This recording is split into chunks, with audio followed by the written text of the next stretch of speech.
hold on, don't click off the video just yet. I mean, don't let me tell you what to do, but got my little bowl. This is happy food dance food.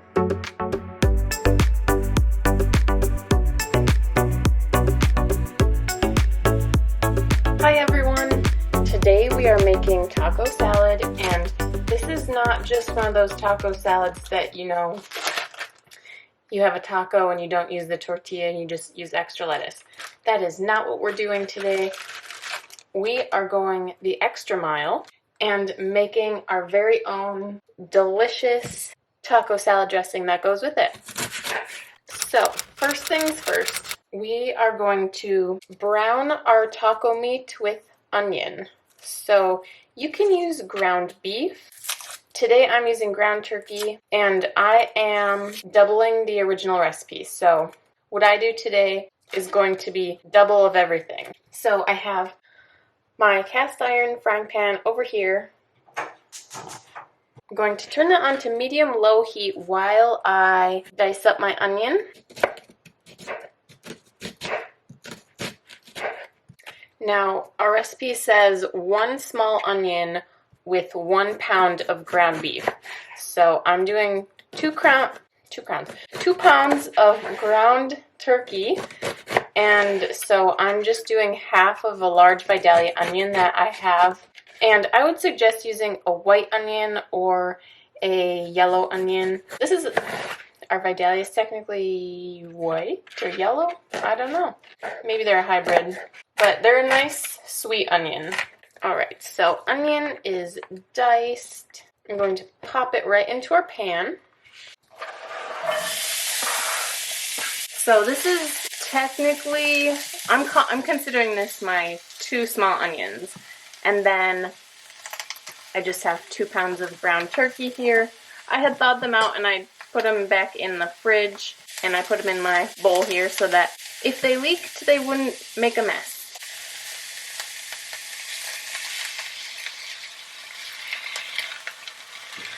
1 pound in.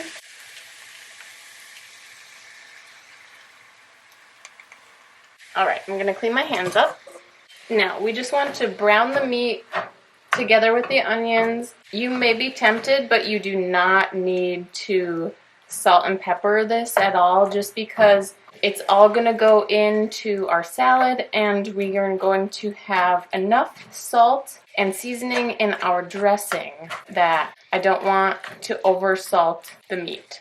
So I'm going to turn my heat up to just below medium, maybe, no, we're going up to medium. Can always turn it back down if I need to, but I'm going to keep an eye on this. I'm just going to move us back to where we were working on the counter a moment ago, and we are going to put together our taco salad dressing.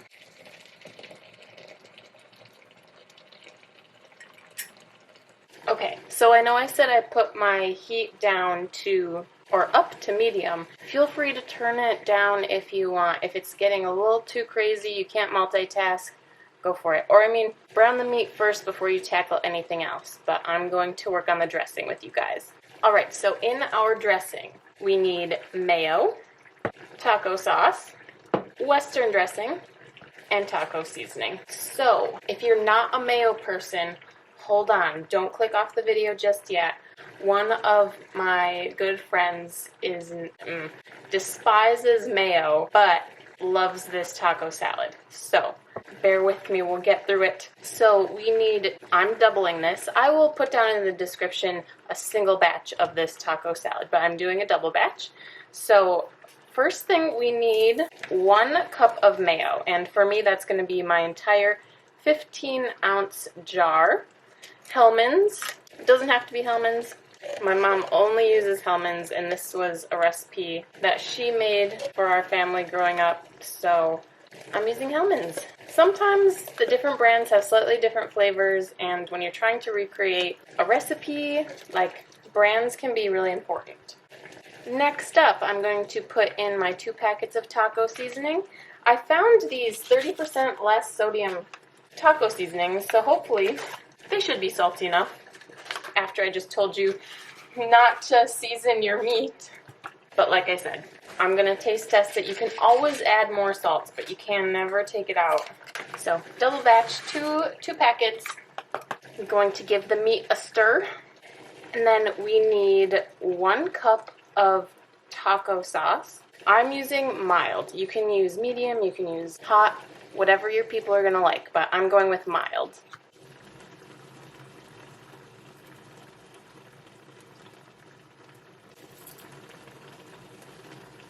And then we need 1 cup of Western dressing. So I have light today. I do not get the regular. For some reason, Western dressing was very popular this week, and there was no regular. The light versions of dressings just tend to have more added sugar, maybe more fake stuff in them, so I like to just get regular, but it is what it is. So a whole cup.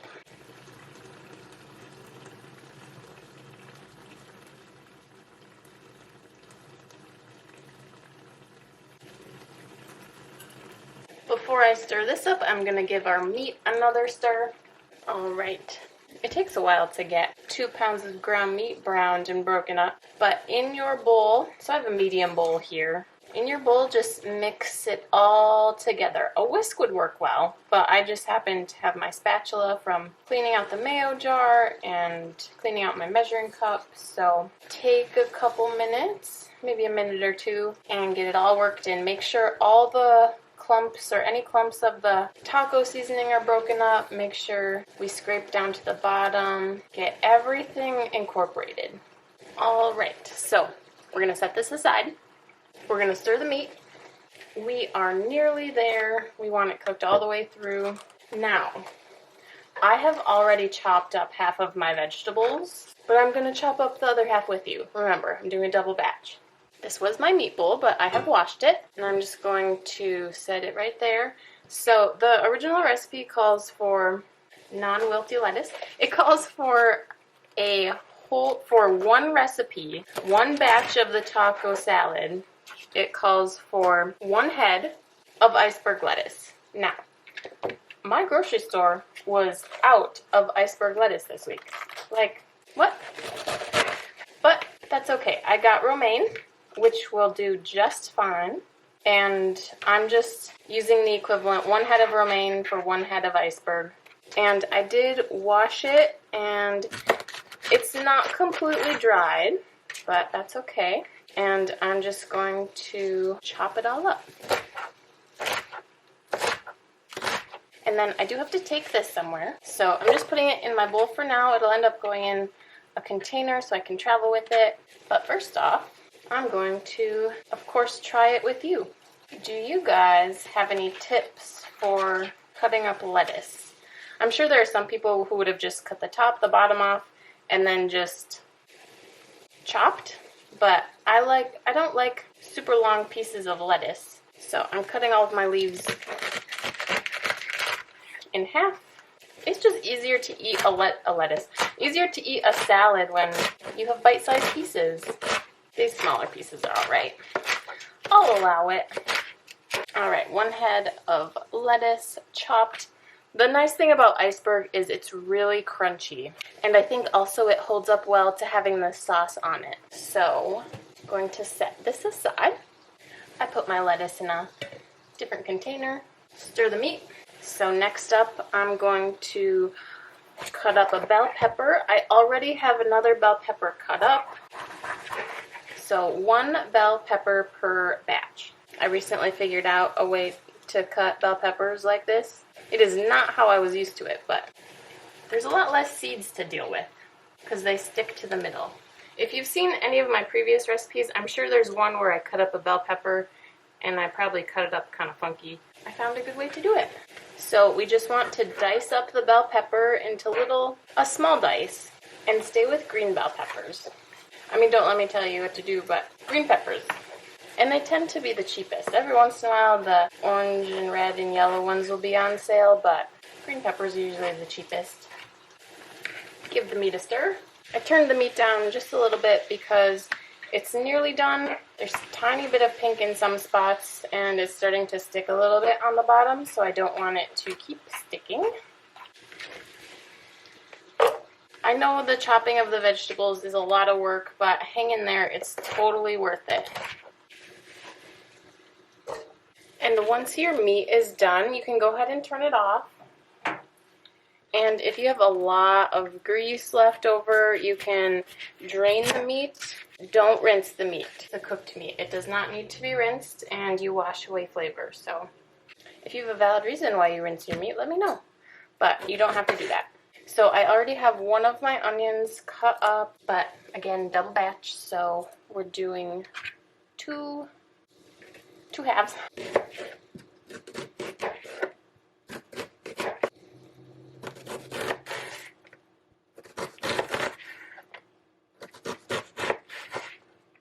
Onion, again, I used Vidalia onion.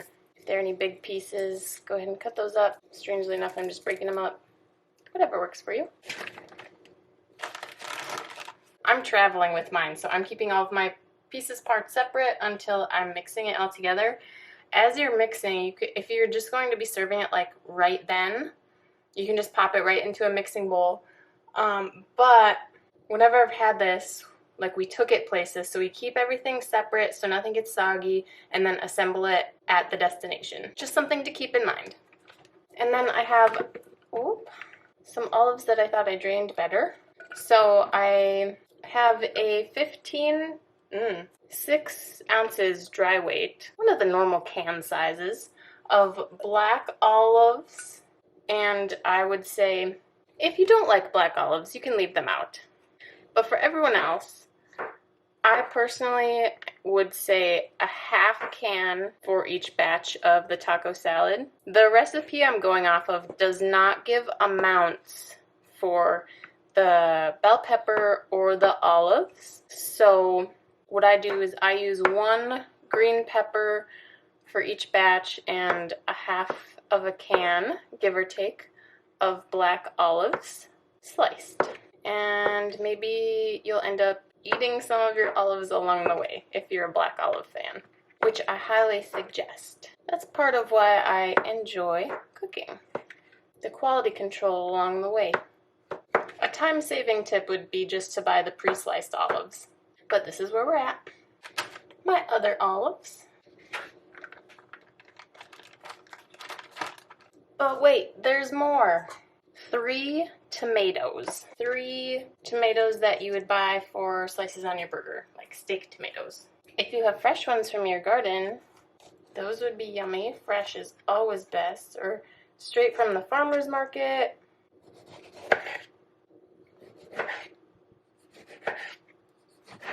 Again, small dices, just like we did with the bell pepper. And the tomatoes are great. If you could, after they're diced, place them in a bowl, preferably if you have a sieve or a strainer that can fit on top of the bowl, and then you just put your diced tomatoes inside the sieve or the strainer, and then it allows any extra moisture to drop down to the bottom of your bowl. Now, it's not necessary, but it kind of helps keep your salad crisp once you put your tomatoes in there. My tomato pieces are going to end up going into my bowl without a strainer, but I'm going to take them out of the bowl by hand and put them into another container, and then most of the juice will still be left in my bowl. It might seem like a lot of tomato too, but when it's in the salad, it all makes sense. A perk of these cutting sheets. We're nearly there, folks.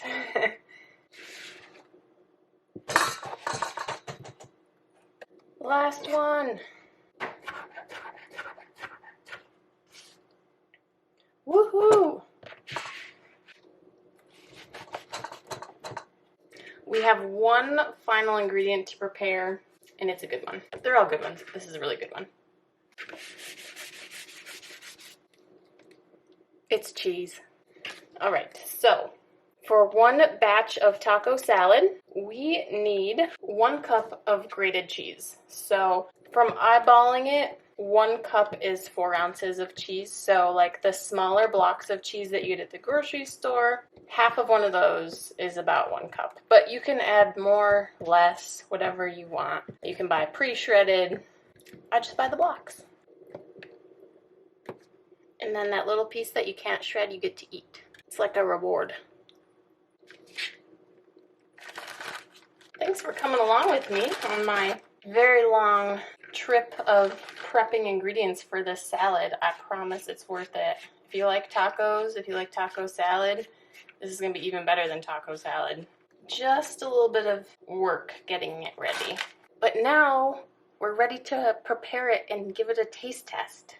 Okay, so I'm going to get myself out a big old bowl just to mix it in. Now, when you're ready to mix it, you just put all of your ingredients in a mixing bowl. You're going to need a pretty big mixing bowl. When you're ready to serve this, it can be prepped like the night before, but it's not going to be as fresh. So I suggest prepping it when you get to your destination or right before you're ready to serve it. So when you're ready to do that, you just put some of everything in there. Lettuce, green pepper, onion. If you don't like onion, you don't have to put a whole bunch of onion in there. Olives, tomato. Don't shy on the tomato, we used a bunch of it. Your turkey or ground beef.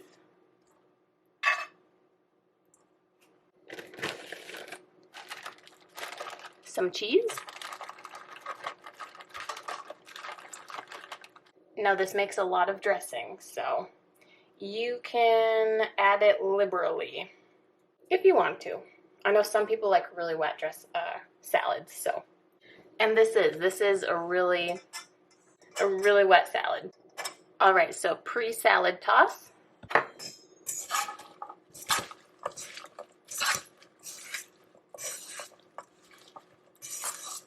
Make sure everything gets really well coated. I'm going to taste it just to make sure, see if I want to add any more dressing to mine since I'm making just a single serving for me. A little more dressing.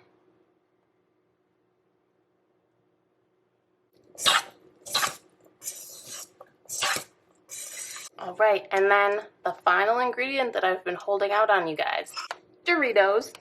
So the original recipe says to use taco Doritos, and those can be difficult to find. They're in like a white bag. They're ones you don't normally see.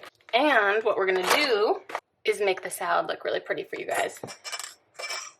Got my little bowl, and you're gonna take a handful of Doritos and just crush them up.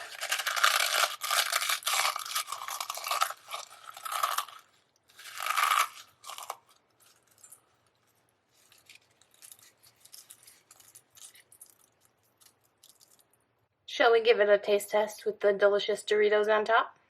I say so. You can also eat this with Doritos, like dip the salad up with the Doritos. All right, let's give it a taste test. That sauce is everything. I mean, it all works together. And the Doritos, definitely yum. But that dressing is what sets this salad apart. Totally worth all of that vegetable cutting. One more bite. This is happy food dance food. Again, this is not a recipe I took from a website. It was passed down from my mom and probably from her mom. And so I will type up the recipe down in the description for you guys to check out. If you make it, let me know how it goes. And if you like this video, please give it a big thumbs up. And if you'd like to see more videos from me, hit that subscribe button and that bell so that you know when I drop my next video. And thank you for watching.